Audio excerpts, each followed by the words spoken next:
today's stories, Venezuela summons group of European ambassadors to protest meddling. Guatemalan president may be investigated in a campaign finance case. Sharp differences over labor surface at NAFTA talks in Mexico. Protests take to the streets to support the DACA. Plus, amazing Comic-Con wows kids in Hawaii.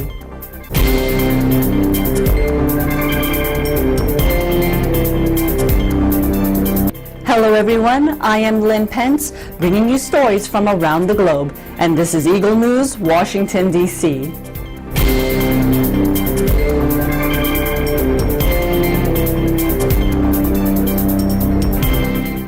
George Oreza summoned ambassadors from Spain, Germany, Italy, and the United Kingdom to issue a note of protest accusing them of meddling in Venezuela's internal affairs.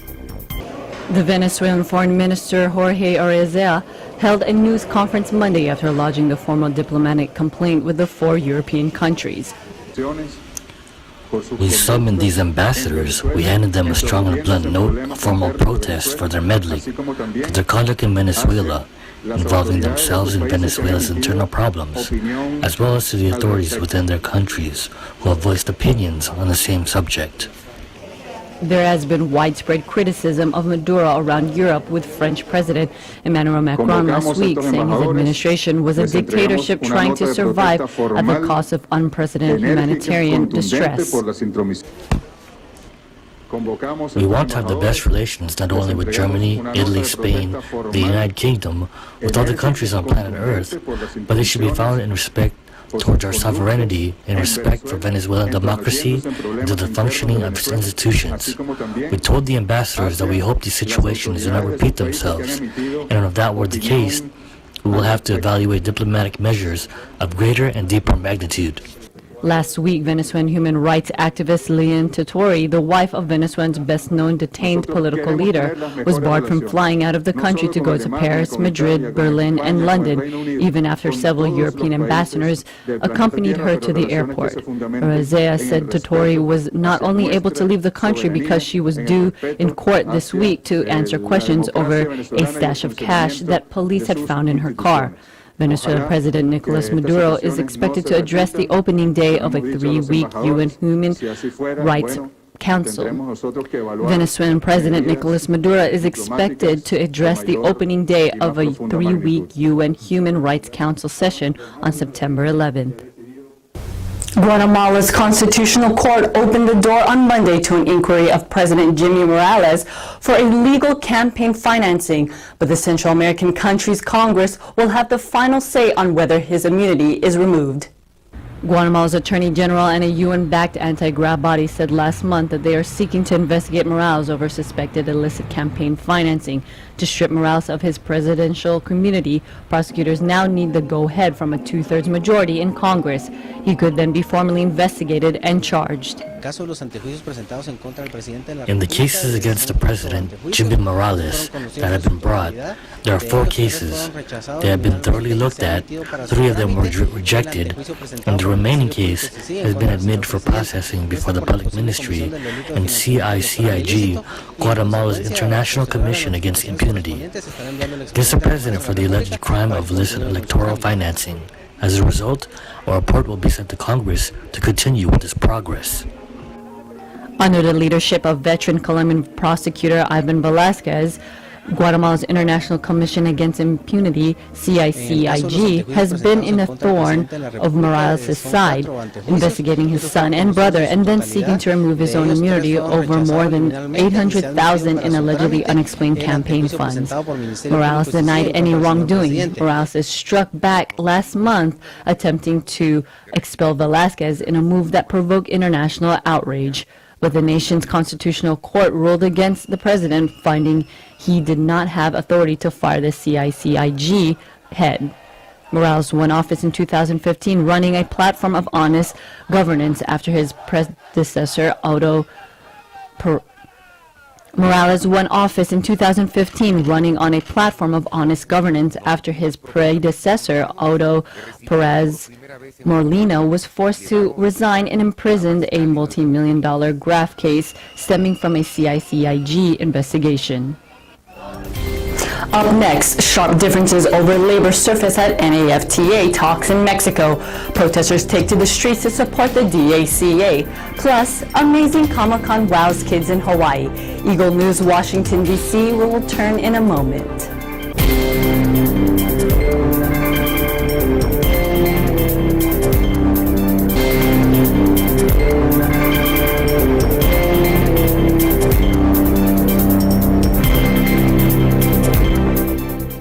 Welcome back. You are watching Eagle News, Washington, D.C.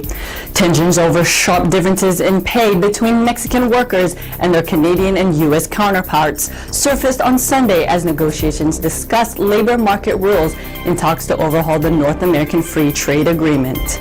Canada's biggest private sector union said NAFTA should be scrapped if Mexico cannot agree to better labor standards, clashing with Mexican president leaders who argued that workers' rights were a matter for each country to resolve internationally. It doesn't make sense to have trade deals with nations that who have very poor labor standards, lower the standard of living for workers in all three countries. So the question has to be, how do we fix this? How do we make it equal? How do we give Mexican workers, Canadian workers, and U.S. workers good paying jobs, elevate the standard of living for workers in all three countries?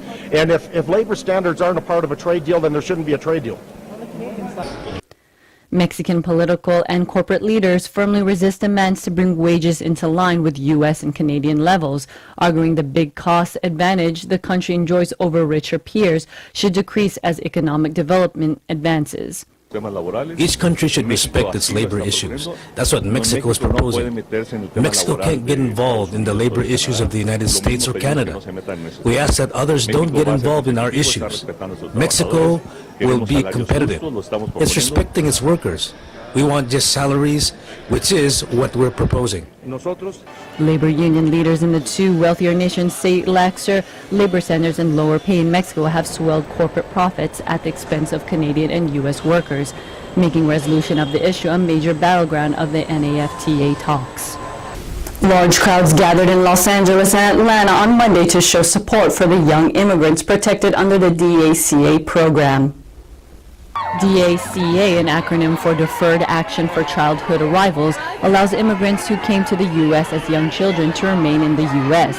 People carried signs and chanted in both English and Spanish, calling for the Trump administration to maintain the program, which protects more than 800,000 undocumented young people from deportation. What we would like to see as far as the DACA is for the president to reach inside his heart and to not terminate DACA. We are more than 800,000 individual recipients that were brought to this country without our own consent or own will. We pretty much just follow our parents. You know, they wanted to give us a better future in this country, something they couldn't afford back in Mexico. What we would like to see is pretty much a route to legalization in this country. We're not criminals, we're not thieves, we're not rapists like the president has said when he began his campaign. We're pretty much just here for a better future for ourselves, for our families. We work, we go to school, we contribute to the economies. The Trump administration is still reviewing the Obama-era program that protects immigrants who entered the country illegally as children. I'd like to see him keep DACA, and urge Congress to pass something more permanent. I don't think that taking it away and giving Congress 6 months lead is going to do as much good. President Donald Trump is expected to rescind the Deferred Action for Childhood Arrivals, or DREAMers program. Amazing Comic-Con wows kids in Hawaii. That's next. Eagle News, Washington, D.C. will return shortly.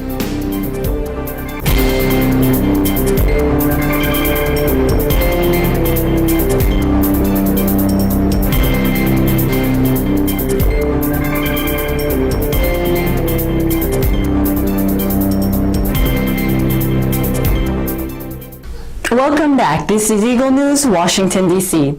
Eagle News has recently been following quite a number of comic conventions, novelty exhibits, and similar events from across the country.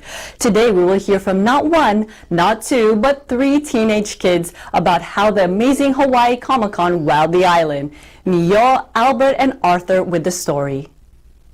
Hi, Welcome to the amazing Comic-Con here in Hawaii. Let's go. The Amazing Hawaii Comic Convention, which lasted 3 days, was held at the Hawaii Convention Center near Waikiki. Thousands of visitors came to check out the awesomest toys, comic books, and other memorabilia provided by hundreds of exhibitors from Hawaii and beyond. Many of them, young and old, been dressed up in various costumes mimicking their favorite character. There were free demos of video games and some giveaways as a way for retailers to promote their latest cool stuff. Celebrities from sci-fi and fantasy shows past and present also attended to sign autographs, answer questions from the audience, and pose for photos with fans. There's one thing that makes this event feel different from similar conventions elsewhere. Charles Whitesell, a longtime comics and games store owner, describes it this way. I think it's the Ohana Aloha spirit. I hear it not only here, in our booth, but like from the guest artists, like they'll say, I go to a mainland con and stuff, and people are friendly, but the people here are really, really friendly, and they bring gifts. They talk, and they're so appreciative of the artists coming out here, because before Amazing came out here, it was a very long time that we had artists that would come. So there was a lot of dry spell for many years here. There are artists from the mainland or from other countries and stuff that are coming to Hawaii. And now we're having something on a regular basis. And people love it. I mean, it's just great to have fans out here and have the artists come out here and do stuff. We asked about people selling comic books in the digital and electronic age. He expressed some concerns, but also saw some opportunities. When comics started going digital, we were really worried, because we know like Borders, the books took a big hit from the books going digital, but there's something about the tangible comic, being able to open it, read it, have it in your hand, as opposed to looking at it on a little phone or something. So, fortunately, because it's an art medium, it hasn't taken very much of a hit. Hope to see you next year. Reporting from Honolulu, I'm Mio. I'm Albert. And I'm Arthur. And we're one with 25.